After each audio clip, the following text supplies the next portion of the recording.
அன்பர்கள் அனைவருக்கும் இனிய வணக்கம். இன்று இந்த பயிற்சியானது நிச்சயமாக அனைவருக்கும் பயனுள்ளதாக இருக்கும் என்று நான் நம்புகிறேன். இன்று நாம் பார்க்கவிருக்கும் விஷயம், இந்த பக்தி மார்க்கத்தில் தியானம் எவ்வளவு முக்கியத்துவம் வாய்ந்தது என்பதனை பற்றி இன்று நாம் பார்க்கவிருக்கிறோம். தியானம் என்றால் என்ன என்பதை நாம் தெரிந்து கொள்ள வேண்டும். தியானம் என்பது மனிதனுடைய மனதை சமநிலைப்படுத்தும் ஒரு அற்புதமான கருவி என்பதுதான் உண்மை. மனமானது ஏன் சமநிலை அடைய வேண்டும் அப்படின்னா, பாவம் புண்ணியம், இன்பம் துன்பம் என அனைத்தையும் சமநிலையில் வைத்து கொள்ளும் பட்சத்திலே இறைவனை அடைய முடியும்.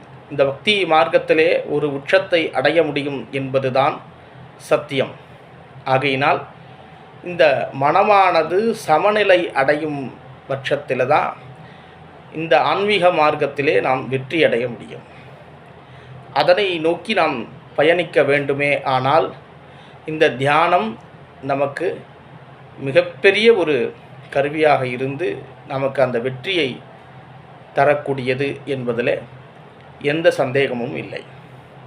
அப்படிப்பட்ட அந்த மனதை பக்குவப்படுத்தக்கூடிய, மனதை சமநிலைப்படுத்தக்கூடிய அந்த தியானமானது எந்த வகையிலே செய்யலாம், எப்படி செய்யலாம் அப்படின்னு நிறைய பேருக்கு சந்தேகம் இருக்கும்.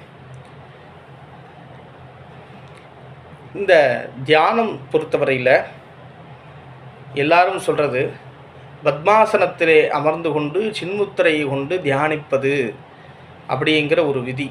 இது பொதுவாக இருக்கக்கூடிய ஒரு விதி. ஆனால் அப்படி மட்டும்தான் தியானம் செய்ய வேண்டுமா அப்படின்னா அப்படியெல்லாம் இல்லை. தியானம் அப்படிங்கிறது நம்மளுடைய மனதிற்கு மட்டும் அப்படின்னு எடுத்துக்கிட்டோம் அப்படின்னா, நம்மளுடைய மனதிலே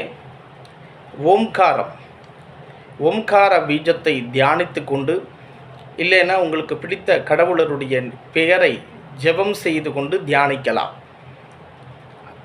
அந்த தியானமானது கொஞ்ச நேரத்தில் நீங்கள் செய்யக்கூடிய ஜெபம், நீங்கள் சொல்லக்கூடிய அந்த ஓம்காரம் கொஞ்சம் கொஞ்சமாக உங்களுக்குள் அடங்கிவிடும். அப்போ தான் உண்மையான தியானம் ஆரம்பம். அந்த விஷயத்தை நல்லா புரிஞ்சுக்கணும். இல்லை, எனக்கு எந்த தெய்வத்தினுடைய பெயரையும் சொல்ல விருப்பம் இல்லை, எனக்கு தெரியாது, இப்படியெல்லாம் சொல்கிறவங்களுக்கு 100லிருந்து 1 வரை தலைகீழாக எண்ணிக்கொள்ள வேண்டும். 100, 99, 98, 97, 96, 95, 94, 93, 92, 91 இப்படி தலைகீழாக மெதுவாக எண்ணி வர வேண்டும். இது ஆழ்ந்த தியானத்திற்கு நம்மை கொண்டு செல்லும். அந்த ஆழ்ந்த தியானத்திலே இந்த பிரபஞ்சத்தோடு நாம் தொடர்பு கொள்கிறோம் என்ற விஷயத்தை அனைவரும் புரிந்து கொள்ள வேண்டும். ஒரு மனிதன் ஆழ்ந்த தியான நிலையில் இருக்கும்போது அல்லது மிகவும் ஒரு சோர்வான நிலை இருக்கும்போது மட்டுமே பிரபஞ்சத்தோடு தொடர்பு கொள்கிறான், அல்லது ஆழ்ந்த உறக்கத்தில். அதனால தான் நமக்கு நிறைய கனவுகள்லாம் வருது. இது பிரபஞ்சம் நமக்கு சொல்லக்கூடிய ஒரு சில விஷயங்கள். அந்த விஷயங்களின் மூலமாக, அந்த கனவுகளின் மூலமாகவோ நமக்கு இந்த பிரபஞ்சம் நிறைய விஷயங்களை புரிய வைக்குது. அந்த பிரபஞ்சத்தோடு இருக்கக்கூடிய அந்த தொடர்பு அப்படிங்கிறது கிடச்சிருச்சு அப்படின்னா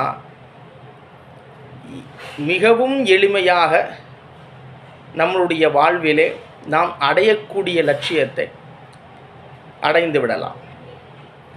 வெற்றிக்கனியை மிகவும் எளிமையாக, வெகு விரைவாக நம்மால் அடைய முடியும்.